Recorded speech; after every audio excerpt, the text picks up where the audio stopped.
Welcome to our live stream. We're back. Salamat po sa Panginoon. Thank you, Jesus.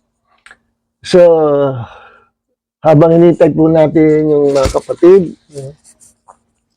inaalis natin yung, actually kanina pa po tayo nagsimula, inaalis lang natin yung awitan. Baka madali tayo na copyright. Alright, so, just relax in the presence of God while waiting for others. At narito po, tuloy-tuloy na tayo sa ating pag-aaral sa salita ng Panginoon. No, habol na lang yung iba. So, ating pong pinag-aaralan, nasa subject pa rin po tayo, spiritual warfare and deliverance. No? Alam nyo, sa buhay Kristiyano, ito yung topic na napakahalaga. No? Kung gusto mo ikaw ay magpakatotoo na mangaral ng salita ng Diyos, ipangaral hanggang sa mga lugar na hindi pa napapasok ng gospel, gusto mo maging missionary, dapat alam mo yung itong paksa na ito, spiritual warfare and deliverance. Dapat alam na alam ito kasi pag nasa mission field ka, ay unang haharang, unang makakaharap mo, mga magkukulang, mga witches, no? Mga sorcerers, no? Yan ang mga patotoo ng mga missionaries sa ibang bansa, lalo na sa mga tribo-tribo, ano po. So, purihin ang Panginoon. At hindi lang mahalaga ito doon sa mga missionaries or doon sa mga may apostolic ministry, ano, kundi sa lahat ng individual believers, kailangan mapagsanayan nating mabuti ito, ma-master natin itong revelation knowledge ng Panginoon about spiritual warfare and deliverance. No? Ngayon, pinag-aralan po natin about demon spirits, yung mga attacks nila. Pinag-aralan natin yung origin of demons. Pinag-aralan natin yung napakaraming yung iba-ibang angle kung paano kumikilos ang kalaban natin and how to discern those demonic spirits and demonic activities. Ano po? Hanggang sa tayo ay nakarating dito sa another topic natin, pero under pa rin sa subject ng spiritual warfare and deliverance, dito sa topic na spiritual weapons. Siyempre, kung may spiritual warfare, dapat kompleto weapon ka. At alam nyo, tayong church ng Panginoon, the body of Christ, pinagkalooban tayo ng Panginoon na maraming sandata. Ano? Alam nyo naman ngayon, itong nagaganap sa kasalukuyan sa ating mundo, ano? Itong Iran versus Israel and America, no? Kanya-kanyang yan, banatan, gantihan. So, let's continue to pray for peace. At alam natin, ang Israel ang timetable ng Panginoon. Lahat ng nangyayari niyan ay inihula na sa Bible. No? Nasa Bible lahat. Pero I believe, hindi pa naman ito ang ang World War III. Marami pa mangyayari bago mag World War III. Po. Kailangan maganap muna yung rapture of the church. So, ako po yung premillennialist. Ewan ko doon sa mga mid-trib at sa mga post-trib. Ako po ay pre-trib. No?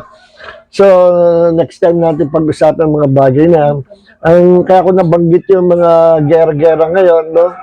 Pakitaan niyo sila ngayon sa YouTube at sa mga news na mga powerful na nuclear warheads nila, ano?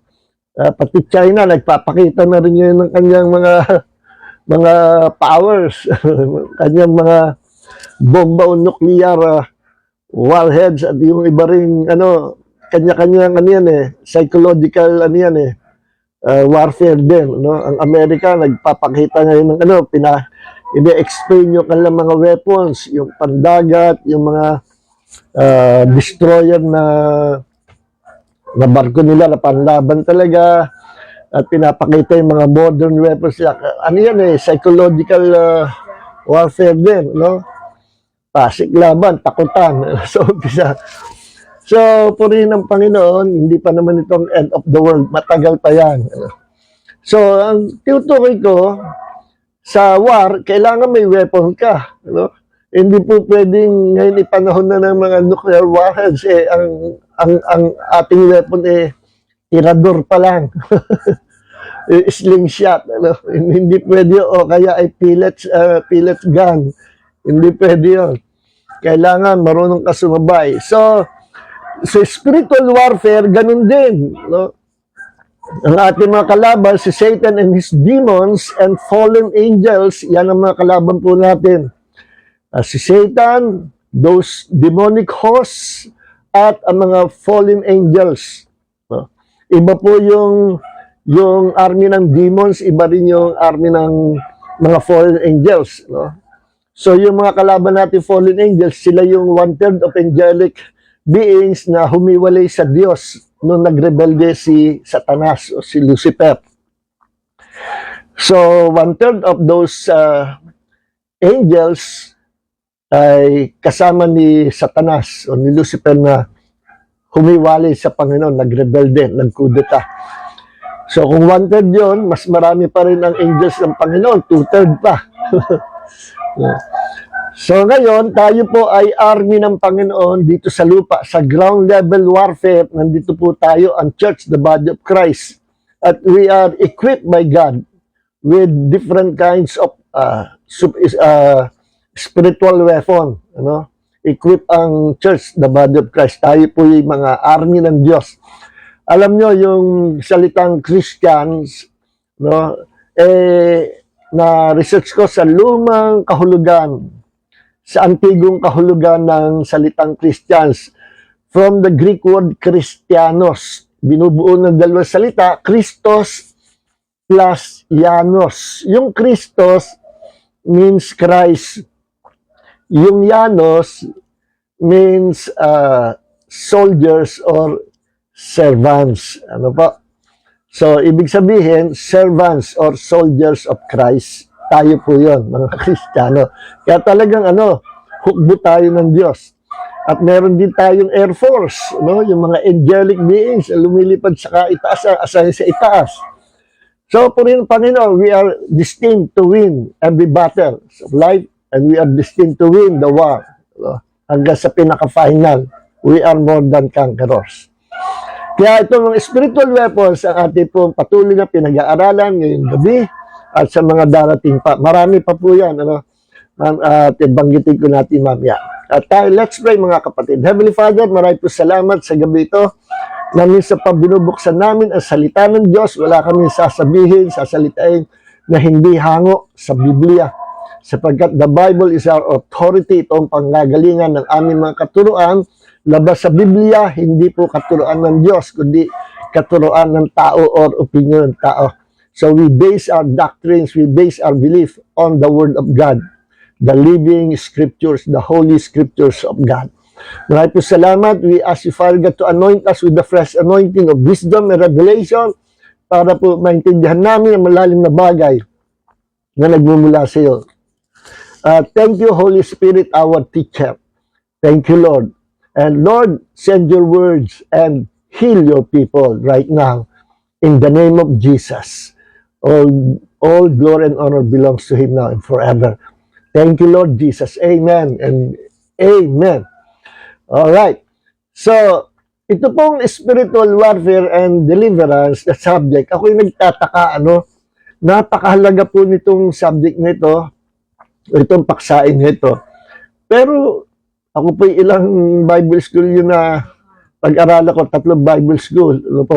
Hindi naman ako puro natapos, puro hula. Ako yung nagmasteral, kulang pa rin at biglang nagsara yung, biglang na-dissolve yung class namin. Pero, puri ng Panginoon sa mga Bible school, Bible seminaries.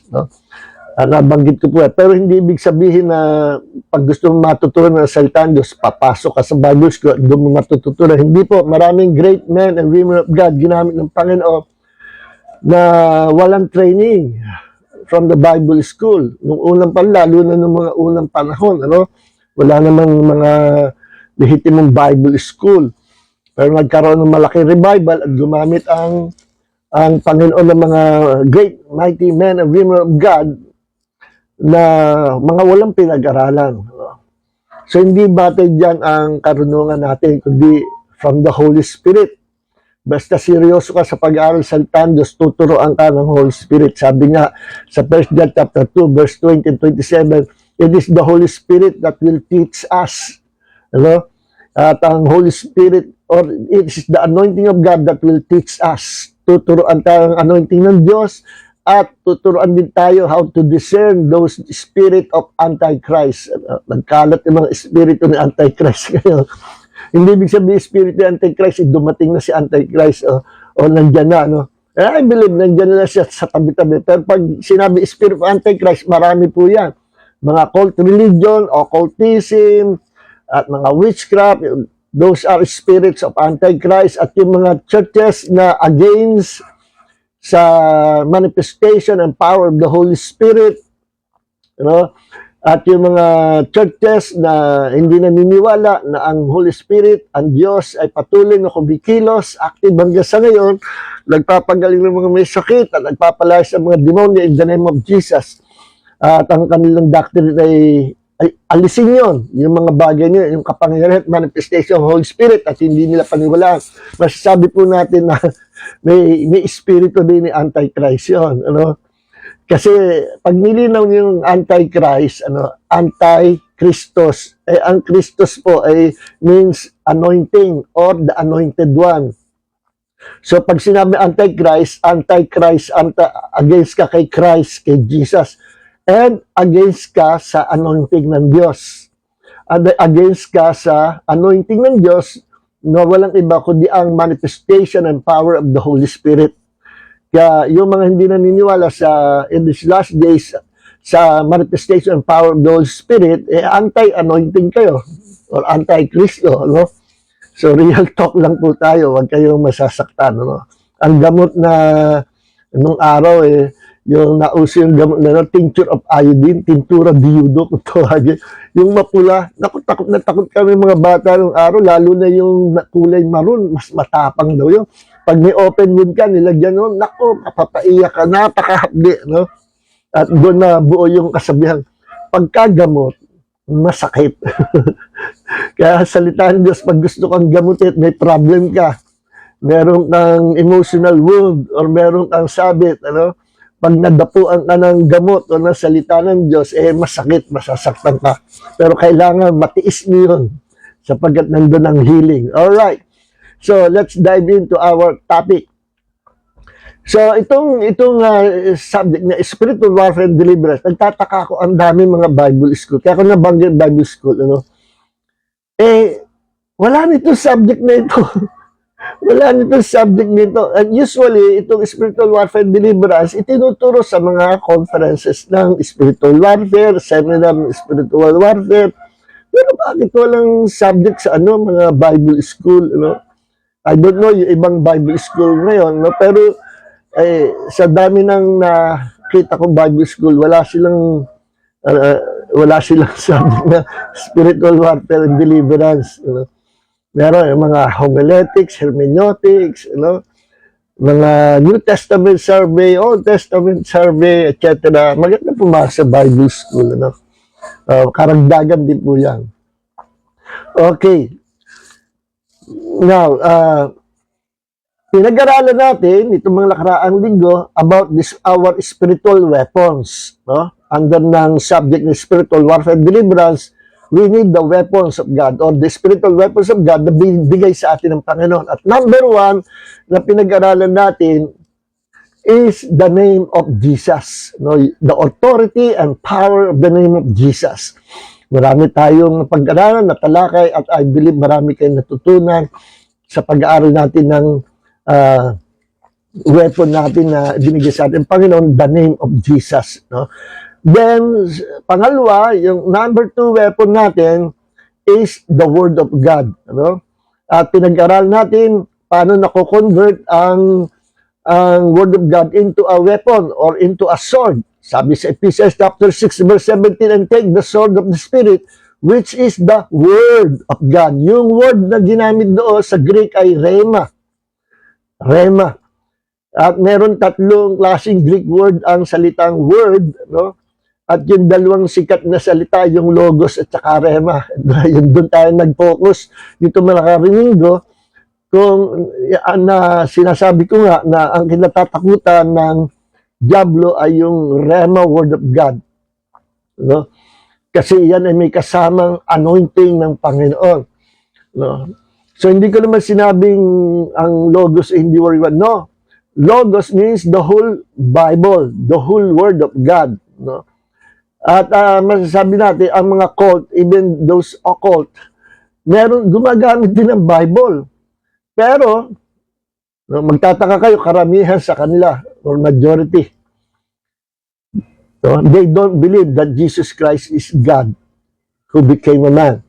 No, hindi sila naniniwala. Pero nagbabasa sila ng Bible, nangangaral din ng Bible, yung mga cult religions. No? Madami yan. Pero majority sa kanila, para sila, hindi sila naniniwala that Jesus Christ is God. Okay, bakit? Pero may Bible naman sila. Okay, ang sagot, nag-aral natin, because they have the Logos, but they do not have the Rhema Word of God. Ang Rhema Word of God ay nanggagaling sa Holy Spirit. No? Na i-reveal sa atin yung specific Word of God para sa ating personal na pangangailangan. No? Okay, at sinabi rin, faith comes by hearing and hearing by the Word of God. Yung word doon, again, is Rhema, meaning, ang yumayaman tayo sa pananampalataya, lumalaki ang faith natin as we hear, no, from time to time, the Word of God. No? The more we hear the Word of God, the more faith comes into our heart. At yung word na ginamit doon sa Romans 10:17, faith comes by hearing, hearing by the Word of God is Rhema. It is the Rhema Word of God that gives faith into our heart. No? Okay. No, so, pinag-aralan din natin last time yung paano nga mako-convert, yung paano tayo makaka-receive ng Rhema from the Logos, no? And ito yung nangyayari through meditation, by meditating on the Word of God, no? At sa pag-aaral natin ng meditating the Word of God, how we can receive the Rhema Word of God, number 1, tinalakay natin yung you must enter into the presence of God. Practice the presence of God. At ang lawak na pag-aralan natin sa practicing the presence of God. No? When we say practice the presence of God, meaning, papasok ka sa presensya ng Diyos, magbababad ka sa presensya ng Diyos. Kasama doon yung pagpupuri, pagsamba, pasasalamat, pananalangin, then, pagkatapos inside the presence of God, nandoon na yung you will meditate on the Word of God. No? Iba yung reading the Word of God. Reading the Word of God, pero pwedeng fast reading. No? Iba rin yung studying the Word of God. At iba rin yung meditating the Word of God. Sa tinuro ko how to meditate the Word of God, po-focus ka sa salita ng Diyos at i-reveal ng Panginoon yung Rhema Word of God from the Logos. Ano? Aangat ang isang specific word na buhay na salita ng Panginoon because Rhema means the revealed Word of God. Kakaroon ka ng revelation. And from that revelation or Rhema Word of God, doon manggagaling yung mga nandoon yung wisdom and revelation, nandoon ng spiritual growth, nandoon ang paglaki ng pananampalataya, nandoon ang pagtalas ng ating discernment, nandoon ang paglago natin ng ating spiritual life, at yun ding Rhema Word of God ang tinatawag na sword of the Spirit. No? Sword of the Spirit. Kaya, yung iba, pag walang experience sa Rhema Word of God, kahit gamitin nila ang Word of God sa demon possessed na tao, hindi lahat ay katatakutan ng demonyo. Pero once nito, ginamit ng Spirit-filled Christian, tunay na born again, Spirit-filled Christians. No? Itong Rhema Word of God, doon nanginginig at doon lalayas ang mga demonyo. sapagkat takot sila sa Rhema Word of God or sa revelation knowledge of God's Word. Okay. So, pinag-aralan po natin yan. So, yung revelation niya, yung Rhema Word of God, hindi yan revelation, isang buong chapter, ano, no?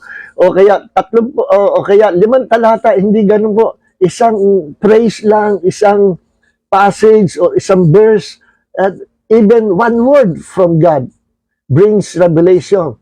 No? Yung in-example ko last week, yung nagbabasa ako noon, nabasa ko yung humility. Naku, nagrema sa akin, ni-research ko, pinag-aralan ko mabuti yung salita humility. Meditate ko. Then, umusbong ang napakayamang sermons na nakabuo ako ng almost 25 series of lesson about the word humility. Kaya tinatilan ko yun, The Power of Humility. May mga nagsasabi, Pastor, igawa mo ng libro yan. Kaso hindi nga ako nagkaroon pa ng time. Who knows in the future? Okay. So, yun yung mga lakraang pinag-aralan natin. Ngayon, punta tayo sa another weapon, number 3, weapon number 3, the blood of Jesus. No? The blood of Jesus. So, we need to apply the power of the blood of Jesus to our lives, and even to the lives of other people, and even to the lives of our friends, children, family, every day, as our protection from our enemies, from the devil. Protection natin against demonic spirits, against the devil. Okay. So, pag-aaralan natin ngayong gabi, how to apply the blood of Jesus. Pag-aaralan din natin, bakit mayroong kapangyarihan ang dugo ni Jesus? Bakit may power ang dugo ni Jesus? Alam niyo, sa Old Testament, pinairal ng Panginoon sa kanyang mga kautusan, yung tinatawag na ceremonial laws, paghahandog ng mga hayop, animal sacrifice na binububo ang dugo, no? Yung mga hayop na yon ay typology of the Lord Jesus Christ na nagbubo ng dugo sa krus sa Kalbaryo 2,000 years ago. Kaya nung dumating na si Jesus, isang tunay na sacrifice sa cross, after ng sacrifice ni Jesus sa cross, tinapos ng Panginoon yung animal sacrifice, na ginagawa ng mga Jews. But the problem is, maraming mga Jew hindi tinatanggap si Jesus na siya yung Messiah. Dapat tanggapin nila. So, yung mga animal sacrifices ay typology ni Jesus.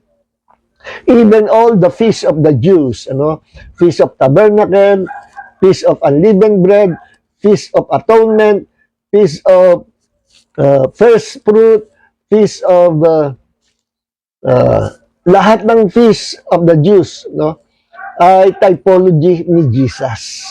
Kaya nung dumating si Jesus, tapos na yung typology. Typology means yung mga anino yun, anino, ng tunay na bagay na darating. Dumating na tunay. So wala na, paso na yung mga typology ng ceremonial laws. Kaya sa Christianity, wala ng animal sacrifice. Kasi merong isang isinacrifice na sapat na yon. Hindi mo pwedeng dagdagan, hindi mo pwedeng gayahin. Kagaya ginagawa dito sa Pilipinas, sa probinsya yun. Ginagaya yung penitensya. Ginagaya yung, meron nga, nagpapapako rin sa krus, totoong nagpapapako. Sa isip nila, mababawas, umaalis yung kasalanan sa pamagitan ng paggaya sa ginawa ni Jesus. Ayun po ay kalapastangan, yun ay blasphemy, yun po ay karamaldumal sa harapan ng Diyos. Kasi pagka ginaya mo yung pagpapako sa krus, iniinsulto mo ang Panginoong Jesus na para mo na sinabing, Jesus, kulang yung ginawa mo, dadagdagan ko. Kaya ginagawa namin ito, hindi effective yung ginawa mo. We need more sacrifice. More sacrifices ng mga tao. Insulto sa Diyos yun. Kaya huwag gagayanin at kasalanan nyo. Masama yun. Okay. Kaya, nung si Jesus ay napako sa krus, doon dumanak ang dugo, no, from his own body mula ulo hanggang paa, umagos ang dugo. No? At siya ay, alam natin, binugbog siya.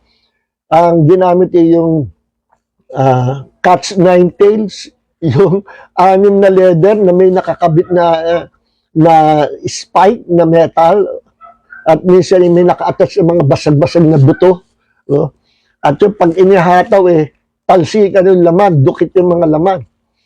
No? Sabi nga ni Delitzsch, isang Bible scholar, noong unang panahon, yung mga kriminal na dumaan sa cat's nine tails, yung hinahampas, kagaya ni Jesus, marinig mo sa kabilang ibayo yung iyak, yung sigaw, dahil napakasakit. No? Pakasakit na nagtutuklapan yung mga laman, talsikan ang mga laman. Ganun ka brutal yung pamalo na yung cat's nine tails. At si Jesus dumaan po doon. At usually, sabi ni Delitzsch, sa Bible scholar, buhay pa. Nalalaglag na yung mga bituka. No? Nahihiwa. Kasi kahit sa likod haplitin, minsan pumupulo sa katawan pag hinila. No?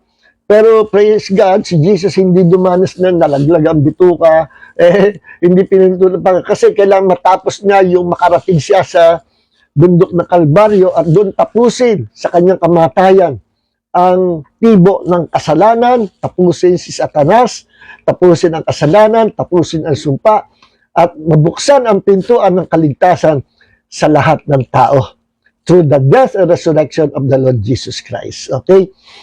So, now, ang dugo ni Jesus ay may power ito, no?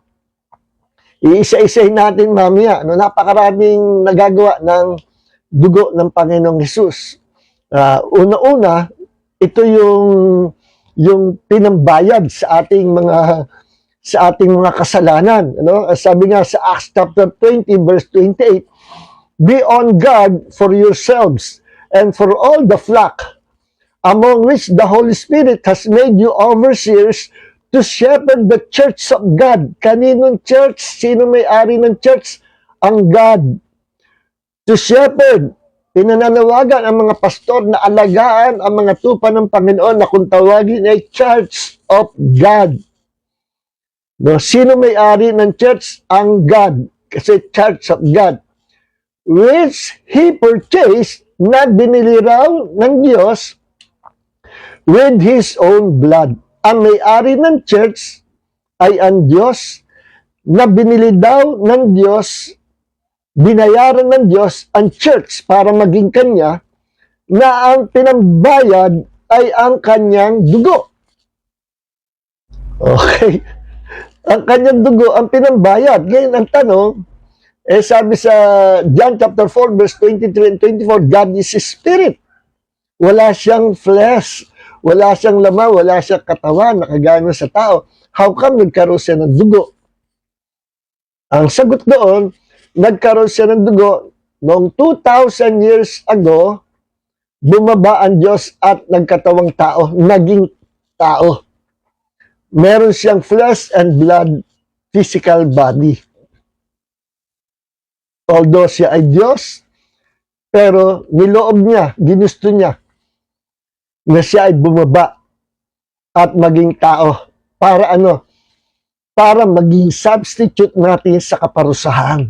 Yan ang misyon ni Jesus, maging substitute natin sa parusa. Kaya nga kay Jesus naganap yung katubusan natin sa kasalanan, sa sumpa, ng sakit, karamdaman, sumpa, ng kahirapan, sumpa, ng walang hanggang kaparusahan. No? Si Jesus ang umako.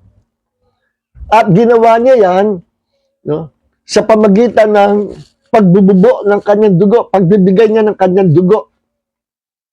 No? Binigay niya ang kanyang dugo at yung kanyang banal na dugo na yon ang pinambayad sa ating mga kasalanan. He paid the price of our sins by His precious blood. No? By Him giving His blood. Ngayon, ang tanong ito, Pastor, dugo lang pala ni Jesus. Pwede ba ang dugo ng kahit sa sinong tao pwedeng maging pambayad sa kasalanan ng mundo? Abay, hindi.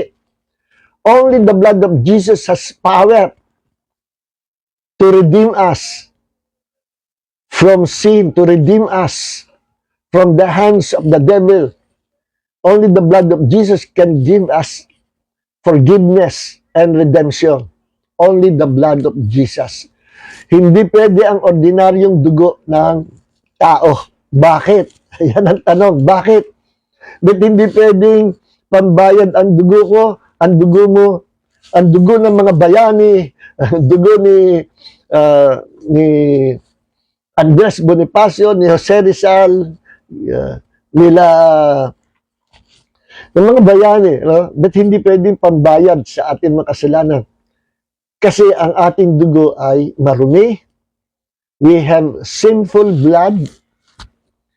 And in that sinful blood, we inherited the fallen nature of our first parents, Adam and Eve.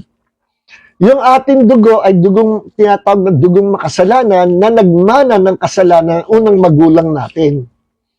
Hindi tayo yung nagkasala, sila nagkasala. Pero dahil nung sila ay nagkasala, they became the children of the devil, si Adam and Eve, and the whole generation, all generation became the children of the devil. Yes, kasi kusang sumama at kusang naniwala, nanampalataya si Adam and Eve sa sinasabi ni Satanas. Kaya sumama sila, iniwan nila ang Diyos. Kaya si Adam and Eve naging anak-anakan ni Satanas. At ang authority and riches and wealth na binigay ng Diyos kay Adam and Eve galing sa mundo, and even their authority and power, nakuha ni Satanas.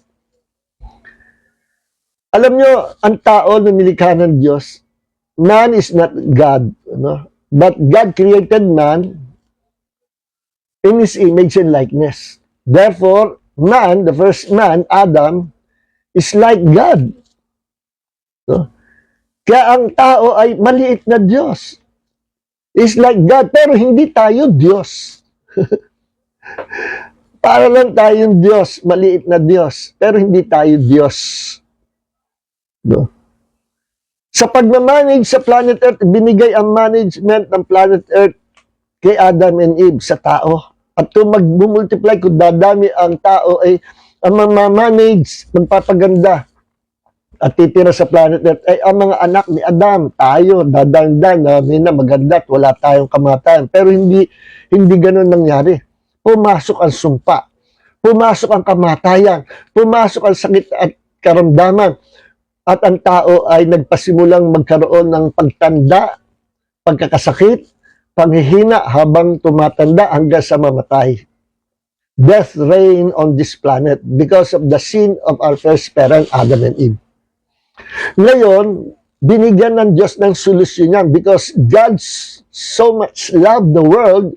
God loves the world so much that He gave His only begotten Son. Ayaw ng Diyos na magpatuloy yung kalagayan ng mundo at kalagayan natin na lahat tayo ay parusa sa lake of fire. No? Ang kasalanan ng isang tao, damay lahat tayo because we are the children of the sinful man, Adam and Eve. Namana natin yung kalikasan sa first parents natin. Sabi ni Bentilo Diaz, ba hindi natin namana? Siya nga nagkasal, but sasabihin mo tayo magdadala. Hindi nga, sila nga nagkasala. Pero yung kalikasan, pagiging makasalanan, namana natin. Totoo naman, ikaw ang anak nga ng tatay mo, yung mata mo, nakuha na, mata ng tatay mo, nakuha mo. Bibig ng nanay mo, nakuha mo. Pati ugali ng tatay mo na mainit yung ulo, nakuha mo. Pagiging tahimik na nanay mo, nakuha mo.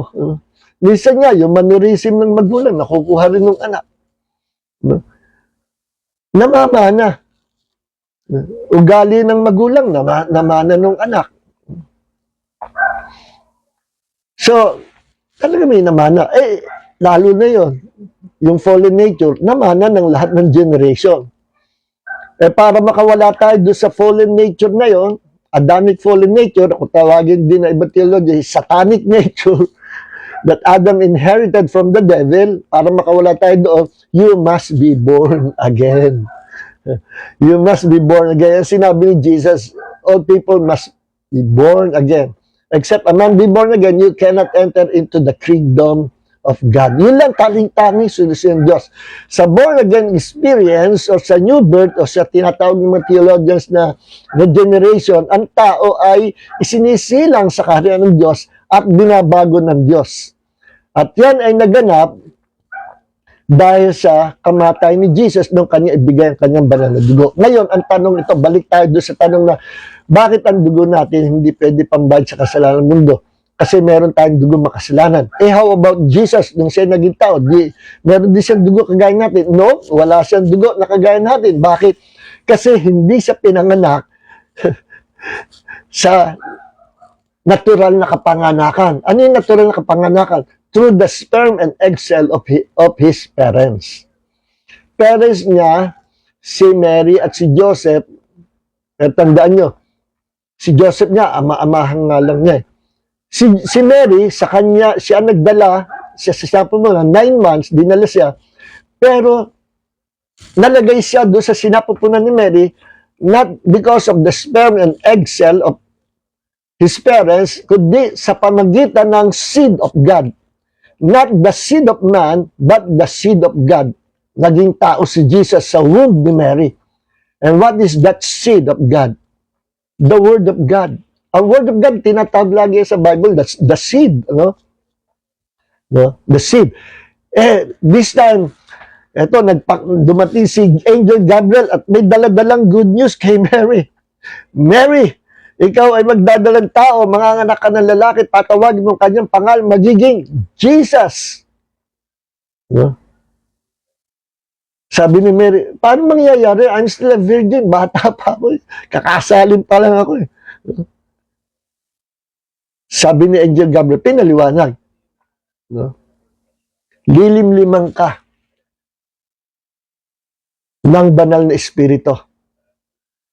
The Holy Spirit will overshadow you. No? Lilim-limang ka, parang inahing manok ba? Hanggang sa ikaw ay magbuntis, hanggang sa ikaw ay manganak, at ipanganak mo ang Messiah. Nung maintindihan ni Mary, sabi ni Mary, yung pala yun, be it unto me according to your word. Tinanggap ni Mary. Mary believed the word of Angel Gabriel. And that word na nirelease ni Angel Gabriel was the word of God. And that word of God was the seed of God. Because the word of God is the seed of God. Yes, ito nga ang salita ng Diyos, tinatawag na seed sa Bible. 1 Peter chapter 1, verse 23. Tayo daw ipinanganak, not of corruptible seed, but by incorruptible seed, by the word of God. See? At yung time na yon, dala-dala ni Angel Gabriel ang word of God at ang mga angel ay messenger at dineliver yung word. That word was the seed of God. At nung tinanggap, in-embrace ni Mary yung seed, yung word of God na nirelease ni Angel Gabriel, immediately that seed went into her womb and became Jesus. At yun ang dahilan kung bakit si Jesus ay walang dugo na kagaya ng dugo ng tao. At yung kanyang dugo ay nalika from heaven. Pure, clean, holy, hindi contaminated. Lahat ng dugo natin ay contaminated ng kasalanan ni Adam. Pero ang dugo ni Jesus hindi contaminated. Yun ang dahilan kung bakit ang dugo ni Jesus ay very special na hindi ito kagaya ng dugo natin ng makasalanan. Ang dugo niya ay sinless blood. Alam niyo, may connection ang nature ng tao sa kanyang dugo eh. Yes, may connection yan. Kaya sinless blood, ang dugo ni Jesus, walang kasalanan, pwedeng ipambayad sa kasalanan ng buong mundo. Sabi naman ng mga Calvinist, kung universal ang redemption. Kung ang redemption para sa lahat ng tao. Kasi ang paniwala ng ng Calvinism ay ang salvation ay inopen lang ng Diyos sa mga pinili ng Diyos na gusto niyang maligtas. May wala pong ganyan sa Bible. No? Wala pong ganyan sa Bible. Honestly, cult doctrine po yan. Baguhin niya. Cult doctrine yan. Insulto yan sa Diyos. Ano? Binangga niya yung 2 Corinthians 5:15. He died for the whole world. Binangga niya yung 1 Timothy chapter 4 verse 10 that Jesus Christ is the Savior of the world. No? And most of all, the believers. Binangga niya yung 1 Timothy chapter 2 verse 4 na sinabing it is God's desire that all people be saved. Binangga niya yung John 3:16, for God so loved the world that He gave His only begotten Son, that whoever believes, yun ang sikreto. Kung bakit hindi lahat ng tao sa mundo ay ligtas. Ang maliligtas lang, although pang buong mundo ginawang sacrifice ni Jesus, ang maliligtas lang, yung maniniwala kay Jesus, yung lalapit at sasampalataya sa Kanya. At tatanggap niya maging Kanyang Panginoon, Diyos at tagapagligtas. Yun lang ang maliligtas. Pero kung ayaw ng tao lumapit kasi meron siyang free will, hindi maliligtas. Kasi ang choice binigay ng Diyos sa tao. Deuteronomy chapter 30 verse 19, saksi ko ang langit at lupa, sabi ng Diyos, naglagay ako ng blessings at curses, buhay at kamatayan. Choose life. Pinapapili ng Diyos ang tao. Ang tao ang pipili sa kaligtasan, hindi ang Diyos ang pipili ng ililigtas. Kultong aral po yan. Ang Biblia nagsasabi, tao ang pipili kung gusto niya maligtas. Choose life, sabi ng Diyos. See? Saan ba sinabi ng Panginoon? Sa Matthew 23 ba? 24 verse 37, I think. Sabi ni Jesus, Jerusalem, Jerusalem, kung lalalaman nyo lang, para inahing manok na ilang beses ko kayong gusto i-gather at angkapin at alagaan at kupkupin. But you are not willing. Ayaw nyo. Kita nyo, may free will ang tao.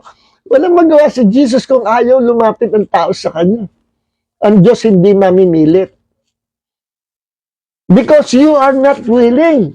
Dineject nila si Jesus. At sinabi ni Jesus, ang curse nito darating. Mawawasak ang Jerusalem. Nangyari yan. After na mawala si Jesus, 70 AD, wasak ang Jerusalem. Wala silang makain for ilang months, nakakulong sila sa loob. Pinagkakain nila yung mga babies nila namatay. Grabe. So, yun ang dahilan. Kaya maliligtas yung lalapit kay Jesus at sasampalataya. So, ang dugo lang ni Jesus ang makakagawa niya. Ang dugo lang ni Jesus ang makapagliligtas. No? There is power in the blood of Jesus. No? Kaya dito, talo na si Satan eh. Personal pa lang, talo na si Satan. Dahil ang application ng dugo ni Jesus, pinambayad niya sa kasalanan ng buong mundo. And those who will believe and receive Jesus will have eternal life. Okay? Yun ang kondisyon. Salvation is conditional. Hindi unconditional. Kundi conditional. May kondisyon. You must believe. Ang linaw naman John 3:16 whoever believes. Binigyan nga si Jesus sa buong mundo, pero whoever believes will be saved. Yes, ang linaw ng Bible. Hindi nyo makita yan. So, at sabi sa Ephesians 1:7, in Him we have the redemption through His blood, the forgiveness of our wrongdoings according to the riches of His grace. No, sa pamagitan daw ng dugo ni Jesus, nagkaroon tayo ng katubusan. So, ang first power of the blood of Jesus is to redeem us from the hands of the devil, to redeem us from the power of sin, to redeem us from the lake of fire na naghihintay sa atin. See? To redeem us from the hands of death. So, ang bunga, ang kapangyarihan at bunga ng dugo ni Jesus ay nagbigay ng redemption and forgiveness sa tao. Yun ang unang kapangyarihan. Ano? Kaya sabi dito ulitin natin Acts 20:28. Be on guard for yourselves and for all the flock, among which the Holy Spirit has made you overseers. Kaya yung mga pastor, tinalaga ng Diyos, ng Banal na Espiritu na tagatingin, taga-alaga ng mga tupa ng Panginoon o ng Church of God. To shepherd the Church of God. Ano, kanina, sino may-ari ng Church of God? Which He purchased with His own blood. Itong talata ito, nagpapatotoo that Jesus Christ is truly God. Kasi siya yung nagdala ng dugo, siya yung nagbayad ng dugo. Siya yung Diyos na nagbayad ng dugo. Kasi ang Diyos, ang God the Father, walang physical body, walang flesh and blood body, at lalo naman ang Holy Spirit, wala rin. Kaya sino yung nagkaroon ng katawan, flesh and blood body? Si Jesus. Kaya Jesus Christ is God, the owner of the church. The church, the body of Christ, is Christ's possession. Precious possession.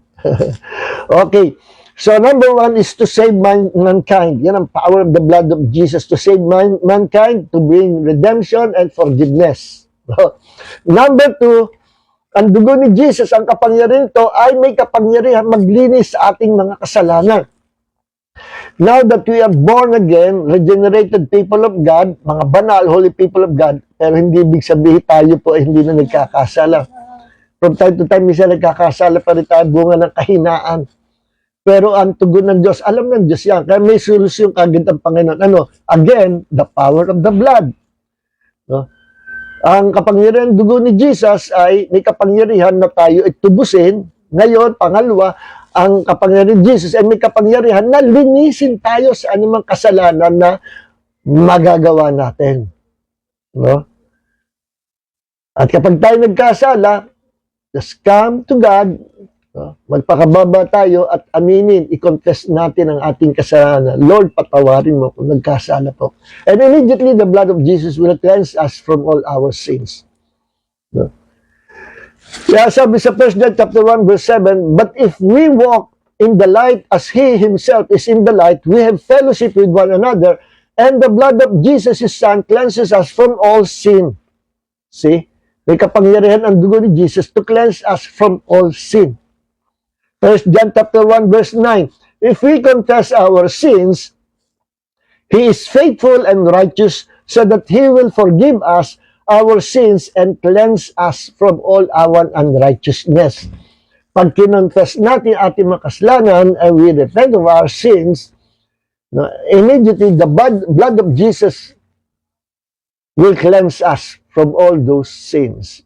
Yan ang pangalawang kapangyarihan dugo ni Jesus. No? Pinambayad sa ating kasalanan. Pangalawa, naglilinis ang ating mga kasalanan. Pangatlo, eto, to protect us from all the attacks of the enemies. No? And to give us victory. Eto na, pasok na yung spiritual warfare dito. Ano yung number 3? Na blessings and power of the blood of Jesus.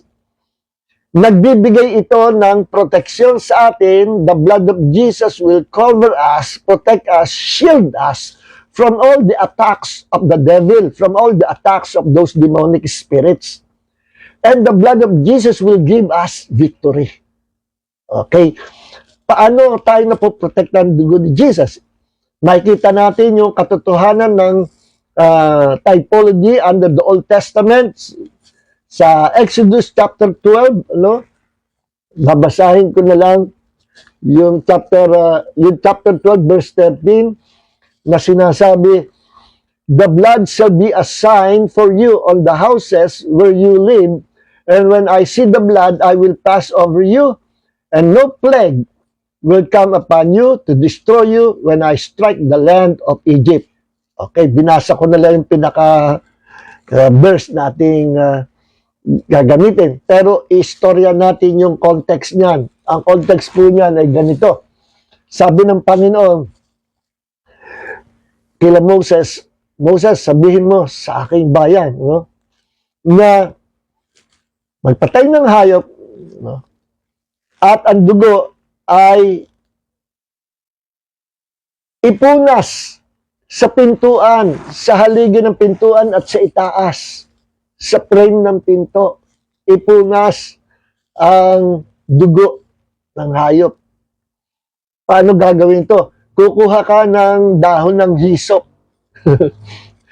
Dahon hisop, parang gano'n yan no? Ilulublob mo sa dugo ng pinatay na hayop, dugo ng tupa o kordero, at ihahaplos mo, gagawin mong brush ng pintura, yung hisop. Ipipinta mo sa itaas at doon sa dalawang haligi, no, ng pinto. And when I see the blood, sabi ng Panginoon, dadaan ako sa gabi o sa madaling araw, dadaan ako kasabay ng pagdaan ng anghel na pumapatay. No? At kapag nakita ng anghel na pumapatay, lalampas siya sa bahay nyo. Pag nakita niya yung dugo. Kasi sabi ng Diyos, lahat ng panganay mamamatay kapag walang dugo yung pintuan ng bahay. Hindi na-apply ng dugo. Lahat ng panganay mamamatay. Yung instruction na yan, binigay lang sa Israel, sa Hebrew people. So, hindi nga naabot yung mga Egyptian, hindi nila alam. Kaya nang dumaan ang Panginoon, dumaan yung anghel din ng Panginoon, patay lahat ng panganay. Panganay na tao, panganay na mga hayop, lahat ng panganay. Pati panganay ng alaga nila hayop, lahat namatay. At sabay-sabay dumaluhong ng iyakan ang mga Egyptian nung gabing yon na dumaan ang anghel na mamumuksa. At yung mga inaplayan na ng dugo ng hayop na ipinuna sa pintuan through that hyssop, walang namatay. Nagsilbing covering, nagsilbing shield yung blood ngayon. Na yung blood ng hayop na pinunas doon ay typology ng future na darating na dugo. At yung dugo na yon ay dugo ng Panginoong Hesus na kapag in-apply sa mga mananampalataya, the believers, the children of God, the church of the Lord will be under His protection, under His deliverance. At magkakaroon siya ng victory sa pakikipagbaka. So yung dugo ni Jesus ay nagiging pangsanggalang, covering, shield, protection kapag in-apply. So, under the new covenant, yung pagpupunas ng dugo sa pintuan to hyssop, under the old covenant. And now, we are living under the new covenant. Paano ina-apply ang dugo ni Jesus? The blood of Jesus is spiritual blood. Hindi talaga literal blood na makikita mo, kundi spiritual blood. Now, how can we apply the spiritual blood of Jesus sa ating tahanan, sa ating pamilya, sa buhay mo, sa buhay ko, sa buhay ng ibang tao? Paano natin na-apply? Spiritual blood ang blood ni Jesus. Gagamitan mo ba ng hyssop na dahon? No? Alam niyo kung ano yung hyssop? Sa panahon natin ngayon, yung hyssop ay nagre-represent sa dila natin. Dila, your tongue, my tongue. And through our tongues, i-apply natin yung dugo ni Jesus sa ating pamilya, sa ating sarili, at sa buhay ng ibang tao. Kung kanino mo gustong i-apply yung dugo ni Jesus, it will be applied effectively and powerfully, magkakaroon ng effect. Patutunayan ng Diyos na God will protect us through that precious blood. Paano nga natin may apply? Ganito yan. So, yung hyssop ay larawan ng ating dila, no, na nakatikim ng salita ng Diyos. Oh, taste and see that the Lord is good. Sabi sa Bible, no? At sabi rin ng awit. So, nalasahan natin. Ano ba ang panlasa natin sa pagkain? Dila, ano? So, sa salita ng Diyos, natikman natin, nalasahan natin ang salita ng Diyos. Kailan? Nung marinig natin at pinapasok natin sa ating puso. Nakita natin ang katotohanan nito, ang kapangyarihan nito, ang blessing ng salita ng Diyos, ang yaman ng salita ng Diyos. Nung pinapasok natin sa ating puso, nalasahan natin ang salita ng Diyos. Now we are confessing, declaring, preaching, teaching, releasing the Word of God through our mouth, using our tongue. Using our mouth, and there is power in our mouth. So, ano mangyayari? We can apply the blood of Jesus by declaring the blood of Jesus in prayer, during our prayer time, or you can just release it through your mouth. You can just declare it. Confess it through your mouth. I-release mo ang dugo ni Jesus. Sabihin mo lang, ina-apply ko ang dugo, ang banal na dugo ni Jesus sa aking pamilya. Lahat ng aking mga anak and now under the covering of the precious blood of Jesus, ang aking asawa, aking mga anak are all under the covering, under the protection of the blood of Jesus. And immediately, the blood of Jesus will cover your family. Pwede nyo gawin din, Lord, ilay hands mo lang yung building ng school. In the name of Jesus, I release the power of the blood of Jesus sa building ng school ng anak ko. Ang school nito will be under your divine protection. Ina-apply ko ang dugo ni Jesus sa building nito. Right now, I release the power of the blood of Jesus. Mahalagang gawin niya sa school. Kasi sa Amerika, di ba? Ang daming basta namamaril na napaparaning na estudyante, basta namamaril. No? Parang sira ang ulo. Possessed by demons.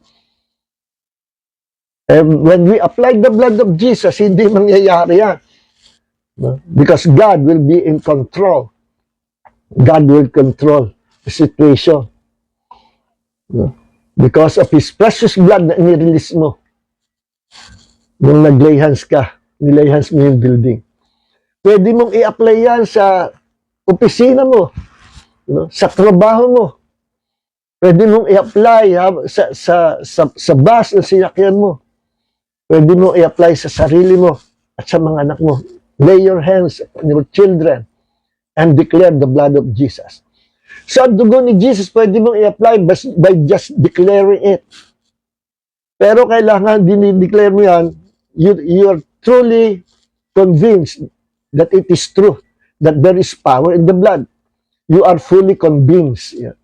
Sabi nga, si Abraham, he was fully convinced na ang pangako ng Diyos ay totoo. Kaya nagkatotoo sa kanya. Abraham was fully convinced. Ang sikreto ng kapangyarihan ng Diyos, when you are fully convinced that it is true.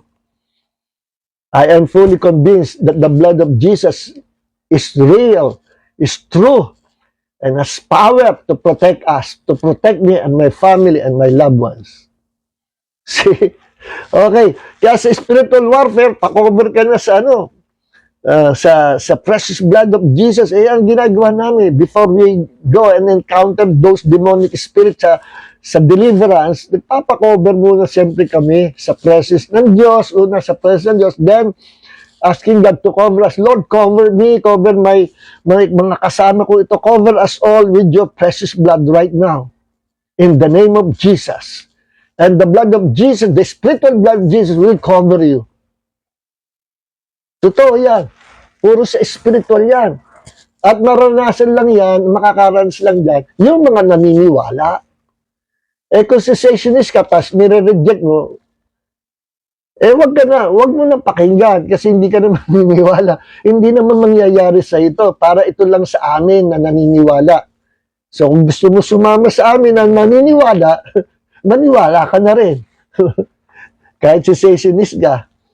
Ganun lang kasimple yan. Hindi ka namin pipilitin na maniwala kung ayaw mo. Sabi nga ni Jesus be it unto you according to your faith. May kahulugan yung sinabi ni Jesus na yun. Principle yun. Na kung ano yung pinaniniwalaan mo, hanggang doon ka lang. Mangyayari sa iyo. If you believe na ang Diyos hindi na nagpapagaling, wala kang maranasang kagalingan sa Diyos. If you believe na ang Diyos na pinaglilingkuran mo, ang gusto ikay magkahirap-hirap at ang gusto ikaw ay malungkot, so be it. Yun ang paniwala mo sa Diyos mo, yun ang mararanasan mo. Ako, ang paniwala ko, ang Diyos ang pinaglilingkuran ko, gusto ako'y maging masaya. Gusto ako'y maging malaya. Gusto ako ay ma-promote. Gusto ako'y mapagpala niya. Yan ang Diyos na pinaglilingkuran ko. Ay ayaw na ayaw niyan. Yung salitang, ang mga ang referring to Calvinist. Ayaw nila ang salitang God wants you to be happy. Ayaw nila noon. Ayaw nila ang salita na God wants you to prosper. Ako, allergy sila. Ako, babanatan ka talaga. How dare you sabihin yan? Ang gusto ng Diyos sa atin, magtiis. Ayaw ng Diyos na tayo lumigaya. Anong klaseng Diyos yan? Hindi yan ang Diyos namin. Basahin mo Jeremiah 29:11. Ano sabi doon? Ano sabi doon? Ang plano ng Diyos, hindi siya nagpaplano na ikay mapasama. Ipaparaphrase ko. Ang plano ng Diyos, ang pangarap ng Diyos at plano ng Diyos sa atin, tayo mapabuti. Tayo guminhawa. To prosper. To succeed. To become victorious. At mapauigi. Maging maganda ang ating buhay.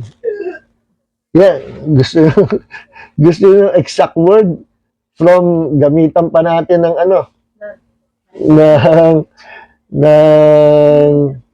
ito NIV Jeremiah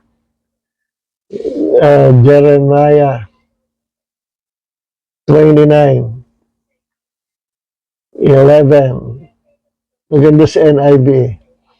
For I know the plans I have for you, sabi ng Diyos, declares the Lord, plans to prosper you and not to harm you, plans to give you hope and a future. Napakaganda ng plano ng Diyos. Yung sinabi dito, prosper, hindi naman ibig sabihin magiging milyonaryo ka. Ibig sabihin, prosper dito, guminhawa ka, maging masaya ka, maging malaya ka. No? Makalaya ka sa sakit, gumaling ka, makalaya ka sa sobrang kahirapan, at iangat ka ng Diyos pag ginawahin ka. Ayan ang gusto ng Diyos sa atin. Yung maging maligaya ka. Sino sa inyo mabubuting magulang na ang pangarap niyo sa mga anak niyo maging malungkot?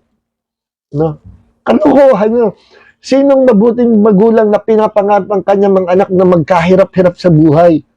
Na walang marating? Sinong matino at mabuting magulang mangangarap ng ganon? Kabaliwan niyo. No? So, nakakalungkot yung ganyang klase doktrina nakapasok sa body of Christ. Alam niyo ibig sabihin nung nagpakilala ang Diyos kay Abraham sa pangalang El Shaddai?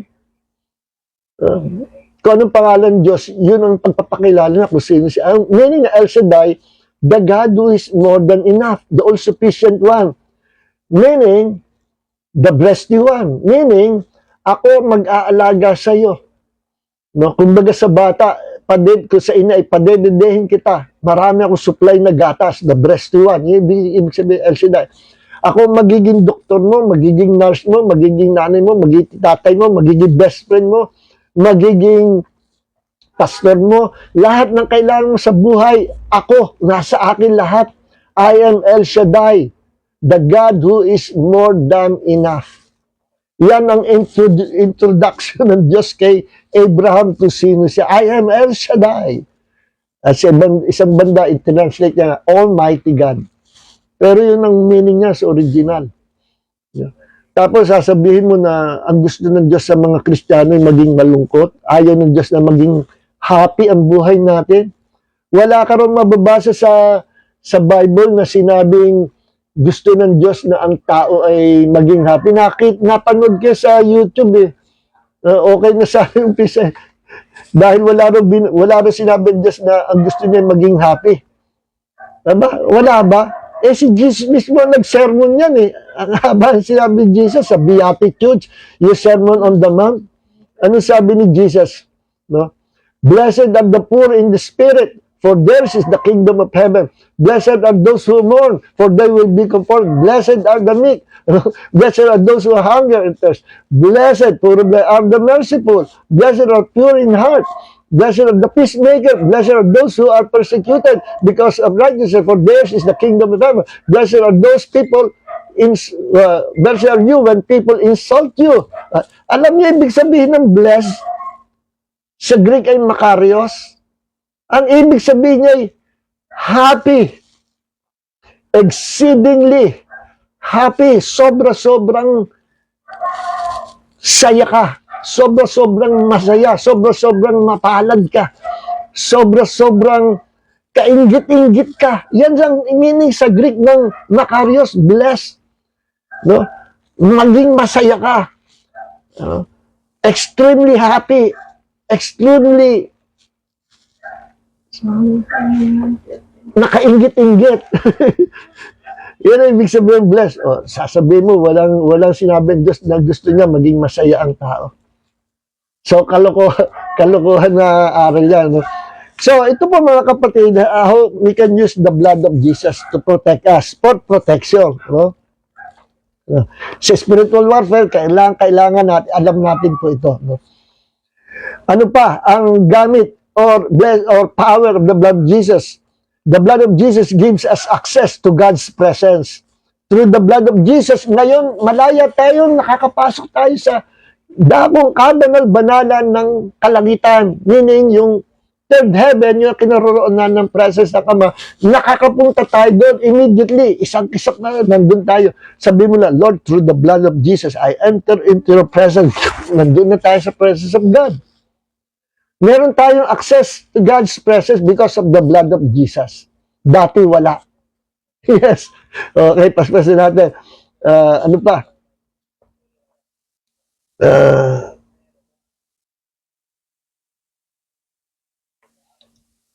So, hanggang dito na lang mga kapatid. Ano? So that is how we can apply the blood of Jesus by confessing or declaring the blood of Jesus. Ano? Lord, cover us with your precious blood. Cover my children with your precious blood. To protect us with your precious blood. Eh, nagkasala ka. Lord, cleanse me with your precious blood. So, yun ang blessing ng dugo ng Panginoong Hesus. May kapangyarihan, linisin tayo sa mga kasalanan, may kapangyarihan, kapangyarihan, tubusin tayo, nung tayo ay makasalanan pa, at may kapangyarihan to protect us, especially during spiritual warfare o kung saan ka man nandoon. Totoo ba yun, Pastor? Let's declare the blood. Yes, totoo yan. Ang hisop ay yan ang tang natin sa panon natin. By faith, apply it by releasing words. Declare and decree. Okay, Job chapter 22 verse 28, ano? You will also declare a thing, magdideklara ka ng bagay, and it will be established for you. Yun ang power ng word declaration. So light will shine on your ways. Sa New King James Bible yan. Now, sa Amplified Bible, Job 22 verse 28, you will also decide and decree a thing, and it will be established for you, and the light of God's favor will shine upon your ways. Ang ganda sa Amplified, ano? Alam niyo, sabi ni Jesus sa Mark 11:23, for assuredly I say to you, whoever says to this mountain, be removed and be cast into the sea, and does not doubt in his heart, but believes that those things that he says will come to pass, he will have whatever he says. Ang sino man magsabi sa bundok, there is power in our words. Eh. Kung ano yung salitain natin, if you will believe without any doubt in your heart, you will get what you say. You will receive what you declare. No? At kaya ingat, huwag kang magdi-declare ng negative, huwag kang magdi-declare ng negative sa buhay mo. No? Kagaya ng mga Israelites in the wilderness, declare sila ng declare. Sabi nila, Moses, dinala ba kami ng Diyos dito sa wilderness just to die in this wilderness? Wala kami makain, wala kaming tubig. Hindi sila marunong magpasalamat sa Diyos. Puro reklamo, murmuring, complaining. Sa loob ng 40 years, pinagtiisa sila ng Panginoon, pero bandang huli, hindi na nakatiis ang Panginoon. Puro negative ang lumalabas sa bibig nila. Hindi sila marunong magpurit, magpasalamat sa Panginoon. Kaya nagalit ng Panginoon. Sabi ng Panginoon kay Moses sa Numbers chapter 14. Sa Numbers chapter 14 verse 28, sabi ng Panginoon, Moses, sabi mo sa aking bayan. Nagalit ng Panginoon. Kung ano ang sinasalita nila sa aking bandinig, yun ang mangyayari, yun ang gagawin ko sa kanila. Ano sabi? Kung ano yung sinasalita nila sa aking pandinig, ano ba yung sinasalita nila sa pandinig ng Diyos? Mamamatay kami sa wilderness, wala kang makain. Ano ba, dinala ba kami dito ng iyong Diyos just to die in this wilderness? Ano ka ba, Moses? Balik mo na kami sa Egypt. Hanap na lang kami ng ibang leader at tayo magsiuwi. Balik tayo sa Egypt. Abay, mga lapastangan. Kaya sabi ng Diyos, kung ano yung sinalita nila sa aking pandinig, yun ang gagawin ko sa kanila. Ano nangyari? Lahat sila namatay. Ang inspire lang ng Diyos, yung mga batang maliliit na naglakihan, yun ang tinrain ni Joshua sa tayo, yun ang naging Joshua generation. Sa mga minamahal, hanggang dito na lang. At nawa, mayroon kayong natutunan sa ating another weapon for spiritual warfare, the blood, the precious blood of Jesus. Heavenly Father, maraming po salamat sa gabi ito sa iyong pagpapala sa bawat isa sa amin. Thank you, Lord, for blessing us through this video na nagpapatuloy hanggang ngayon. Salamat po, kahit wala ng COVID, tuloy-tuloy pa rin itong aming pag-aaral, itong video ministry sa Facebook, Panginoon, social media. Thank you, Lord, for blessing us. Dalangin po, gamitin mo ang bawat isa amin to share this video, Panginoon, and to bless more people, Panginoon, through this word of God. Salamat, Panginoon. Lord, send your word and heal your people right now. Kung sino man may sakit, karamdaman, be healed in the name of the Lord Jesus Christ. I apply the blood of Jesus upon your life right now in Jesus' name. I apply the blood of Jesus. I declare the precious blood of Jesus to cover you and your family and loved ones right now in the name of the Lord Jesus Christ. I declare, I decide, I decree that the blood of Jesus will cover and protect you and will bless you in the name of the Lord Jesus Christ. Amen. God bless everyone. May the grace of Jesus and the love of the Father and the fellowship of the Holy Spirit be with you all in Jesus' name. Amen.